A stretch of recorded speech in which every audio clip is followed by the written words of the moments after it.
আসসালামু আলাইকুম ওয়া রাহমাতুল্লাহি ওয়া বারাকাতুহু। নাহমাদুহু ওয়া নুসাল্লি আলা রাসূলিল কারীম, আম্মা বা'দ। ফাআউযু বিল্লাহি মিনাশ শাইতানির রাজীম। বিসমিল্লাহির রাহমানির রাহিম। লাকাদ কানা লাকুম ফি রাসূলিল্লাহি উসওয়াতুন হাসানাহ।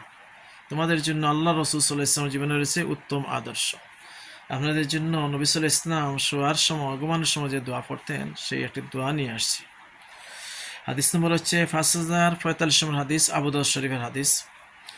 حدثنا موسى بن إسماعيل حدثنا أبان وحدثنا عاصم عن معبد بن خالد عن سواء عن حفصة رضي الله تعالى عنها زوج النبي صلى الله تعالى عليه وآله وصحبه وسلم أن رسول الله صلى الله عليه وسلم كان إذا أراد أن يرقد وضع يده اليمنى تحت خده ثم يقول اللهم قني عذابك يوم تبعث عبادك ثلاث مرات। নবী ইসলাম যখন ঘুমাইবার জন্য যাইতেন, তখন ডান হাত গালের নিচে রেখে যে দোয়াটি পড়তেন সেটি হচ্ছে আল্লাহুম্মা কিনি আযাবাকা ইয়াওমা তুবআসু ইবাদাকা। তিনবার পড়তেন।